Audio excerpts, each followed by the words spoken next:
So welcome to back my channel guys. तो आज की वीडियो हम स्टार्ट करते हैं। हम आज लिखने वाले हैं पाइथन का मेमोरी मैनेजमेंट कैसे स्मार्ट है। बाद में आज के building blocks of Python programming language, identifiers, keywords, indentations, variables, dynamic memory allocations, garbage collection और ऑप्टिमाइजेशन ऑफ मेमोरी टेक्निक्स और best practices for memory management in Python, ये सब हम आज देखने वाले हैं। तो फर्स्ट ऑफ ऑल देखते हैं what is introduction to Python smart memory management. So built in memory management that automatically handles और expect memory allocation and deallocation, enabling developer to focus on writing high level code. मतलब जो जो developers रहते हैं वो सिर्फ अपने code पे ध्यान दे, बाकी का मेमोरी एलोकेशन डी एलोकेशन वो पाइथन देख लेता है। इसको स्मार्ट मेमोरी मैनेजमेंट बोलते हैं। ये है built in memory management function है पाइथन का। तो देखते हैं अगला topic, built in blocks of Python programming language. इसमें डेटा टाइप्स है, फंक्शंस है और कंट्रोल स्ट्रक्चर्स है। पाइथन के data types, Python supports numerous built in data types include integer, float, string and more. Understand, ये बूलियन वगैरह वगैरह, ये सब पाइथन की डेटा टाइप्स आपको पता ही होगा। और ये डेटा टाइप्स ये इफ़ेक्टिव प्रोग्रामिंग में यूज होते हैं। और functions, functions are the building blocks of Python. They are code reusability, efficiency, modularisation of code. Means जो फंक्शंस होते हैं जो कोड को रीयूजेबिलिटी के लिए बनाते हैं, मॉड्यूलराइजेशन के लिए बनाते हैं और ये सब चीज़ फंक्शंस करते हैं। और कंट्रोल स्ट्रक्चर में क्या होता है, if else loops, exception handling और लॉग, डिसीजन मेकिंग स्टेटमेंट्स वगैरह वगैरह, ये कंट्रोल स्ट्रक्चर में आते हैं। ये कंट्रोल करते हैं ये लैंग्वेज, ये स्ट्रक्चर्स को, लाइक इस फॉर लूप्स वगैरह वगैरह। ये एक चीज़ है जो फॉर लूप्स में घूमती है। इसको फॉर लूप्स में अलग प्रकार है, डू वाइल लूप। और इफ एल्स में एक स्टेटमेंट से ही हो तो वो इफ़ रन होता है, नहीं तो एल्स एग्जीक्यूट होता है, आपको पता ही होगा। बाद में आइडेंटिफायर्स, आपको आइडेंटिफायर्स पता ही होगा कि variable, functions, classes, modules, other object, they are not identifiers. Identifiers मतलब क्या है कि एक उसको आइडेंटिफाई करता है कि ये वेरिएबल है, क्लास है या मेथड है। जो भी होगा वो आइडेंटिफायर के पास सब होता है कि पाइथन का जो जो भी क्लासेस, ऑब्जेक्ट और वेरिएबल्स है, ये कैसे हम आइडेंटिफाई करें, इसको हम आइडेंटिफायर्स बोलते हैं। बाद में naming conversation, following proper naming conversation. Identifiers में जो रूल्स है कुछ कि जो क्लास का नेम होगा वो फर्स्ट कैपिटल होगा, बाद में सब स्मॉल होगा और उसमें न्यूमेरिकल वैल्यू नहीं चलेगी ऐसे। ये है उसकी रूल्स।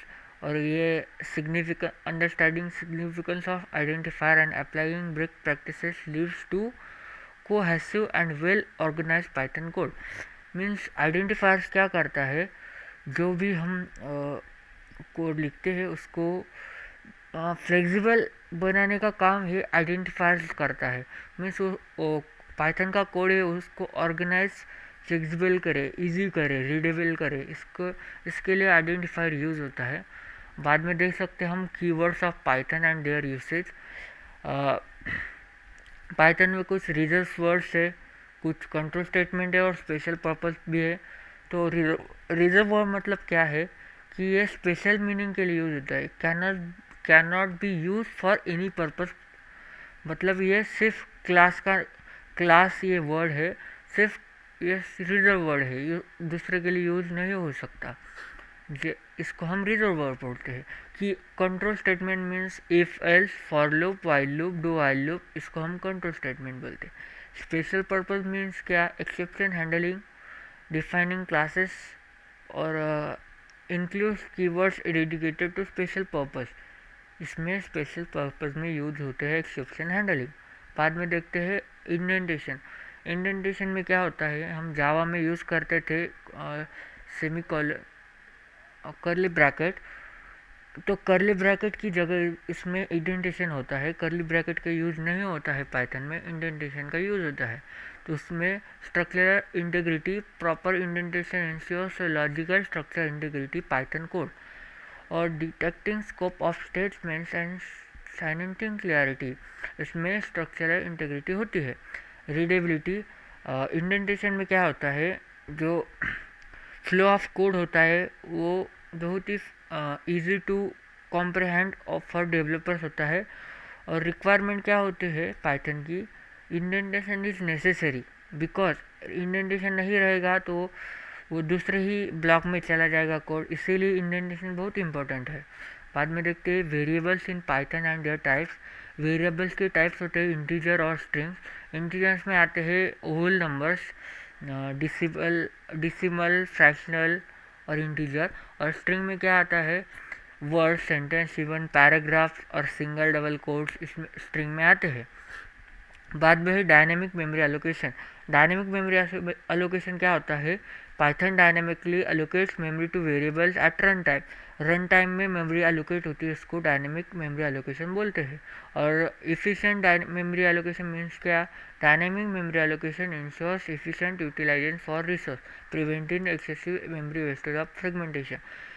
मीन्स क्या होता है, डायनेमिक मेमोरी एलोकेशन उसको यूटिलाइज करता है, इफिशिएंट मतलब मेमोरी वेस्टेज होती है उसको फ्रेगमेंट करता है, उसको वेस्ट नहीं होने देता।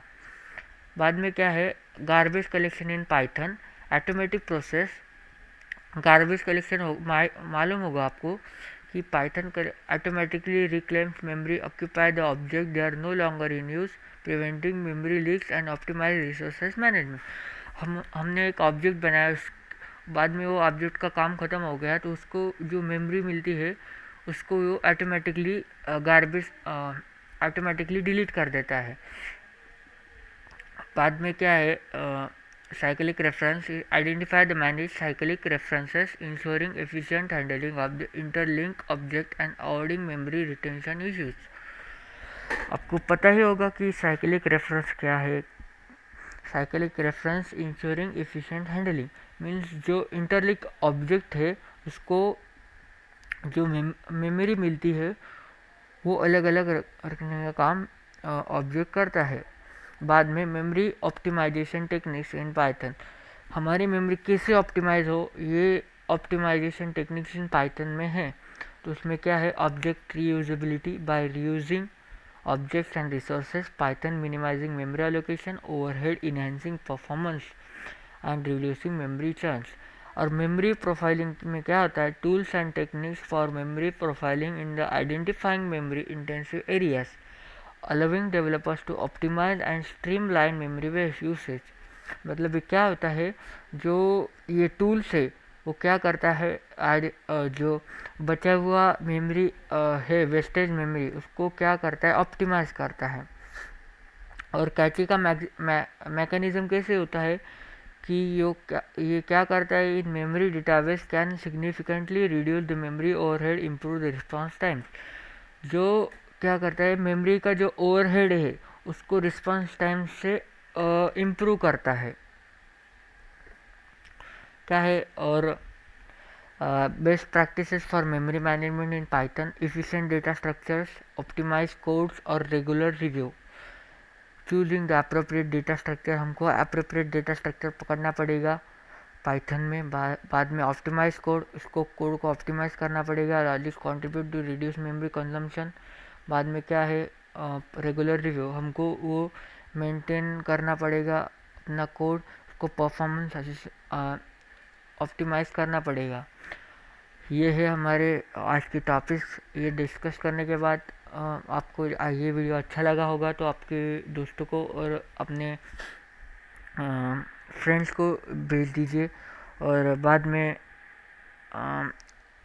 ये वीडियो अच्छा लगा तो लाइक कीजिए। थैंक यू और बाय बाय।